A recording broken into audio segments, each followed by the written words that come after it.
So what's going on with this hive, Tom?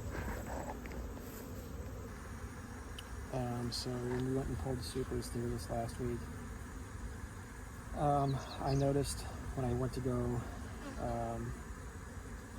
pull these off, I did a quick check and realized very quickly that in all of our medium boxes, we don't run any brood in them, but you can see there's brood in there. We only run brood boxes are going to be in our deep boxes, so clearly there was a queen that was up here. We have a double deep brood box. There's a queen excluder right here and our honey super. So clearly she got up there, and when I looked and I found her inside of here, I knew she had to be trapped above. So the first thing I was looking for, I knew it wasn't likely that it was possible that there could be a queen up here, but there could also be one down here if it was her daughter. Not usually common, but it has happened before. So I took one frame out at a time, looked at the frame, shook the bees off, set it down, moved to the next one, and finally I seen she was in the corner down there, this front left-hand corner, trying to get down to the queen excluder. So a likely explanation to that would be that that queen was not marked, and we've tried to mark all of our queens this year, and I don't believe that we've missed any, so it's likely that this colony did actually swarm on us, and then it requeened. What probably happened is when the virgins are small, their abdomens are very thin and narrow, and they can squeeze through queen excluders, because I looked over this queen excluder and I did not see any areas that were bent on it. Not saying it's not possible, but the likelihood that it was a virgin queen went up here, she started to lay up here, and then when her abdomen swelled, she couldn't get back through, so she started laying brood up here. So what I did is I caged her and set her in the shade, went down in these bottom two boxes just to double check and make sure that there was not another queen down there. I did not see any evidence of brood, eggs, larvae, so I knew at that point in time that was her only queen, but she was stuck above the queen excluder as opposed to below. Ironically, the bees had put honey down there. They didn't have both of those boxes packed out, but and they had left the centers on those deep frames, they left a lot of the centers a big opening there. The cells were all cleaned and ready to go for her to lay. They stacked a lot of honey on the outside, and there was some that kind of came along at the bottom a little bit, but they left openings in there for her to lay. Obviously they can't tell that she can't squeeze back down through there, but what I did was I found her, I marked her, and after I realized there was no evidence of another queen down there, I put her downstairs in the very, very bottom box because she had room, put everything back together, and what we're just going to do is let all this brood hatch out, and as soon as it does, if they backfill it with enough honey to justify pulling it, then we will. If not, we may pull those frames back and just freeze them until, maybe until next year or something. So let's get into that bottom box and see if she started laying down there.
Pretty wound up this morning. Yeah, they do.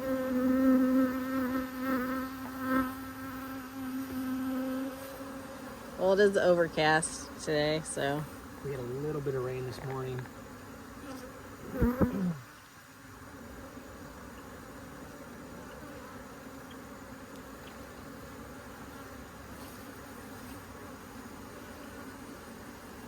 It's on a pollen on that one.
around to the front.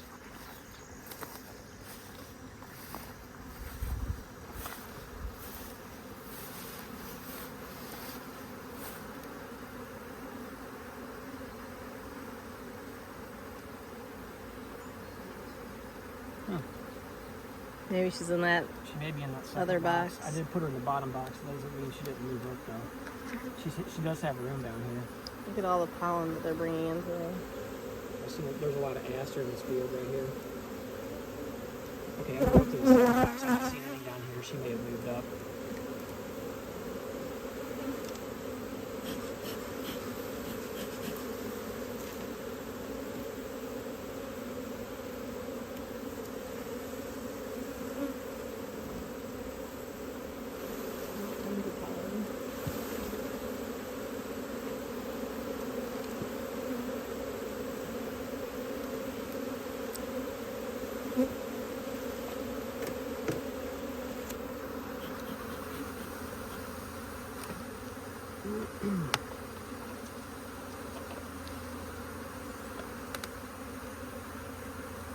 There's a lot of honey in this top box, so I know that.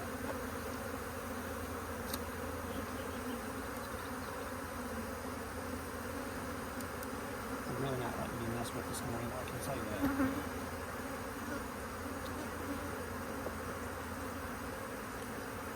Our actual purpose of being in this bee yard today is mite checking and treating with Apiguard. But we wanted to check on this hive first and see what was going on with it.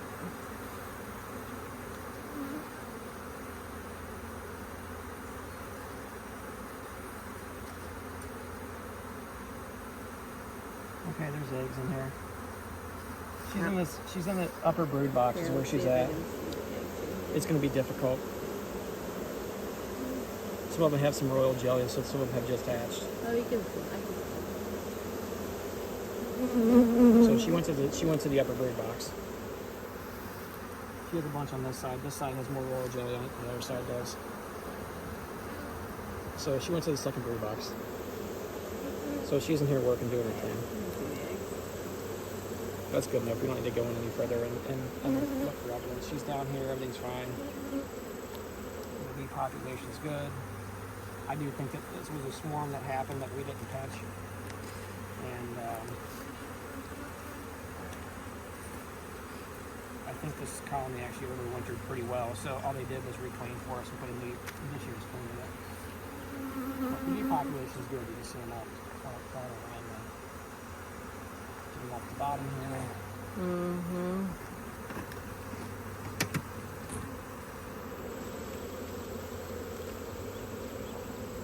Put that together. Look at the rose pollen pockets. She's loaded up.